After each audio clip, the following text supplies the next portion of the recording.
특히 채권자 입장에서는 채무자가 조금이라도 갚겠다라고 하는 순간 이를 포기로 간주하고 다시 압류추심을 시작할 수 있어요. 내 채무가 오래된 채무라면 섣불리 상환 약속을 하지 말고요. 소멸시효가 완성되었나 확인하는 게 되게 중요합니다. 채무자 이철수 씨, 그는 평범한 40대 가장이었습니다. 몇 년 전까지만 해도 직장에 다니면서 가족을 부양하던 사람이었죠. 하지만 예상치 못한 실직과 생활고로 인해서 그는 대출을 받기 시작했는데요. 처음엔 괜찮았어요. 조금만 버티면 다시 정상으로 돌아갈 수 있겠지, 그렇게 믿었으니까요. 하지만 현실은 달랐습니다. 재취업은 쉽지 않았고요. 그동안 밀린 이자와 연체금이 쌓여갔어요. 어느새 그는 신용불량자가 되었고 통장은 압류당했습니다. 빚 독촉 전화는 하루에도 몇 번씩 울렸죠. 어느 날 낯선 번호로 전화가 걸려왔습니다. 그는 망설이다가 전화를 받았죠. 여보세요? 이철수 씨 맞죠? 땡땡캐피탈 법적 대응팀입니다. 지금 몇 년째 미납 상태인지 알고 계십니까? 이철수 씨는 당황한 목소리로 전화를 받았는데 지금 미납금이 400만 원 이상 남아있고 이거 해결 하나도 안 하시면 곧 법적 조치 들어갑니다. 고객님, 신용등급도 더 떨어질 거고 급여 압류까지 검토 중이에요. 이 상태로 계속 가시겠어요? 근데 이거 너무 오래된 채무 아닌가요? 한 10년 된 것 같은데? 그렇다고 없어지는 줄 아십니까? 저희가 그냥 두고 있을 것 같아요. 지금 당장 해결 안 하면 다음 주 안에 소송 들어갈 겁니다. 그럼 법원에서 판결 나면 더 복잡해져요. 그럼 어떻게 해야 되는데요? 방법이 있긴 하죠. 지금 당장 일부라도 갚으시면 원금 일부 감면해드릴 수 있습니다. 원래 400만 원 전액 갚아야 되는데 고객님이 오늘 결제하면 200만 원까지 조정이 가능합니다.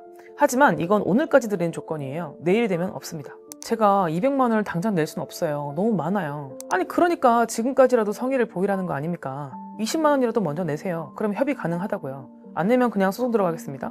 선택하세요. 알겠습니다. 다음 주에 20만 원 어떻게든 구해볼게요. 네, 좋습니다. 그런데 약속을 못 지키시면 바로 법적인 절차를 진행할 거니까 참고하세요. 자, 안녕하세요. 회생파산연구소 이사임 변호사입니다. 이 채무자 이철수 씨와 같은 전화 받아보신 분들 많으시죠?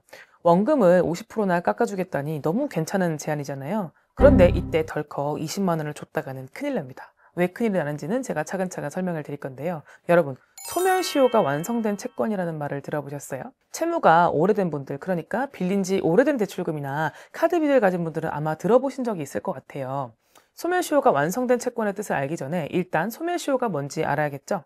소멸시효는 쉽게 말하면 채권자가 채무자에게 대출금, 카드대금, 대여금 등의 채권에 대해서 청구할 수 있는 갚으라고 연락할 수 있는 기간을 법적으로 규정을 한 건데요. 이 소멸시효라는 거는 채권마다 조금씩 다른데 일정 기간이 지나면 채권자가 법적인 권리를 행사할 수가 없어요. 예를 들면 일반적인 민사채권, 대출이라든지 이런 것들은 10년이고요. 상거래에서 발생한 채권은 5년인데요. 이렇게 되면 채권자가 돈을 갚으라고 하더라도 채무자는 나는 시효가 지났으니까 더 이상 갚을 의무가 없다라고 주장할 수 있습니다. 자, 그렇다면 우리 회생파산연구소의 영상을 봐주고 계신 구독자님들이나 시청자분들이 가장 궁금한 은행대출금이나 카드대금, 그리고 개인 대여금은 어떻게 될까요? 이런 채권들은 대부분 민법에서 10년으로 소멸시효를 규정하고 있습니다. 꽤 긴 기간이죠. 그래서 소멸시효 완성 채권이라는 거는 그 10년의 기간이 지난 후에 채권자가 채무자에게 갚으라고 할 수 있는 법적 근거가 없어진 그런 채권을 말합니다. 말 그대로 빌린 날로부터 10년이 지나서 이미 소멸한 채권이라고 보시면 됩니다.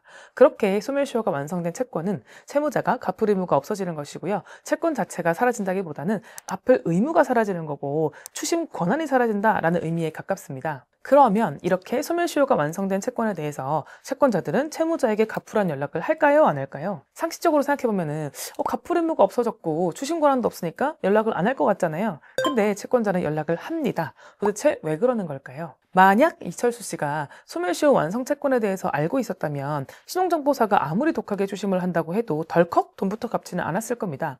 오히려 소멸시효가 이렇게 도과된 채권은 아까 설명드린 것처럼 추심을 하는 것도 불법이기 때문에 불법 추심으로 신고를 했으면 될 일이죠. 그런데 가족들이 있는 곳에 자꾸 찾아오려고 하고 일상적인 생활을 하기 힘들 정도로 전화를 하는 경우도 있다 보니까 내가 돈을 조금만 내면 이 압박에서 벗어날 수 있겠다라는 생각이 드는 거죠. 여기서 이철수 씨가 20만 원을 입금하게 되면 그 순간 소멸시효의 이익을 포기라는 효과가 생기고 맙니다. 이게 무슨 말이냐면 이미 소멸시효가 완성된 채권이면 채무자가 갚을 의무가 없다고 했잖아요. 그런데 그런 채권을 채무자가 임의로 갚게 되면 아무리 적은 돈이라고 해도요. 그 순간부터 채무자에게 이 채권을 갚을 의무가 다시 생겨버린다는 거예요. 그것도 전체 금액에 대해서요. 그러니까 왜 채권자들이 이미 소멸시효가 완성된 채권임에도 불구하고 그렇게 채무자를 괴롭히고 갚으란 연락을 하는 건지 이해하시겠죠?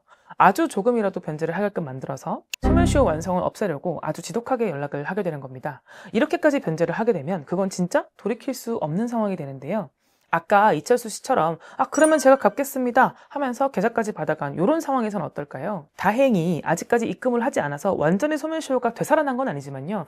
일반 채무자 입장에서 소멸시효 이익을 포기한다라고 해석될 여지를 주는 거는 상당히 불리한 결과를 초래할 수 있어요. 물론 법원의 입장이 갚을게요 이렇게 한마디 했다고 채권이 다 살아난다라고 해석을 하고 있는 건 아닌데요. 구체적인 사안을 다 봐야 되겠지만 채무자의 행위 내용, 그리고 의사표시의 동기와 경위, 그 다음에 당사자가 의사표시를 통해 달성하려고 한 목적, 채무자의 진정한 의도라는 거를 종합적으로 고려한다라고 보고 있긴 하거든요. 그러니까 그만큼 어떤 경우에는 채무자 너가 진짜 이 시효 이익을 포기하고 그러니까 안 갚아도 되는 거 알고 있는데 내가 갚을게 라고 확실하게 말을 한 거다 라고 받아들일 수도 있는 거고요. 반대로 이 정도로는 안 갚아도 되는 거 아닌데 내가 갚을게 라는 정도는 아니구나 라고 판단해 주실 수도 있는 거예요. 그런데 제가 하고 싶은 말이 뭐냐면 이렇게 갚을게요 라고 하는 말 자체를 안 한 상황에서는요. 그러니까 처음이라면 소멸시효 완성을 주장하면 그냥 변제 의무가 사라지고 간단하게 해결될 거를 이거를 포기하는 의사표시를 비스무리하게 하면서 채권자가 다시 소송을 할 수 있는 그런 빌미를 주는 거죠. 특히 채권자 입장에서는 채무자가 조금이라도 갚겠다라고 하는 순간 이를 포기로 간주하고 다시 압류주심을 시작할 수 있어요. 그러니까 적어도 내 채무가 오래된 채무라면 섣불리 상환 약속을 하지 말고요. 먼저 소멸시효가 완성되었나 확인하는 게 되게 중요합니다. 자, 이제 오래된 채무를 함부로 갚는 것, 그리고 갚겠다는 뉘앙스를 비추는 것, 이게 생각보다 무서운 결과를 가지고 올 수 있다는 점을 잘 아시겠죠? 물론 이제 막 연체가 시작된 분들한테 드리는 말씀은 아니고요. 오래된 분들은 시효를 좀 따져보는 게 좋겠다라는 의미니까 꼭 명심해 주시길 바라겠습니다. 또 어떤 분들은 이미 상환 약속을 하고 난 다음에 이 영상을 보신 분들도 있을 거고, 아니면 일부를 갚은 분들도 계실 건데요. 이 시효 이익의 포기로 볼 거냐 말 거냐라고 하는 부분은 아까 말씀드린 것처럼 종합적으로 그 경위를 따져서 결정하는 거니까요. 혹시 이 부분에 대해 상담이 필요하신 분들이라면 저희 사무실에 문의를 주시거나 댓글로 남겨주시면 답변을 달아드리도록 하겠습니다.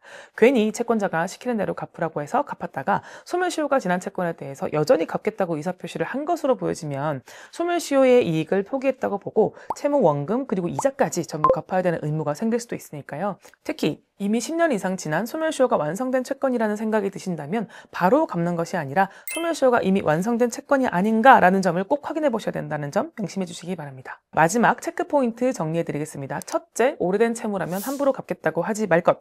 두 번째, 채권자가 갚으라고 압박해도 소멸시효 완성 여부를 먼저 확인할 것. 세 번째, 만약 채권자가 소송을 제기하면 소멸시효 완성을 적극 주장할 것. 네 번째, 시효가 완성된 후에도 갚기를 원한다면 그 효과에 대해 법적 검토를 마친 후에 결정할 것입니다. 대한민국에 더 이상 개인 파산 채무자가 없어지는 그날까지, 채무자들이 더 이상 회생파산연구소에 문을 두드리지 않는 그날까지 초심을 잃지 않고 최선을 다해 채무 정리를 도와드리겠습니다.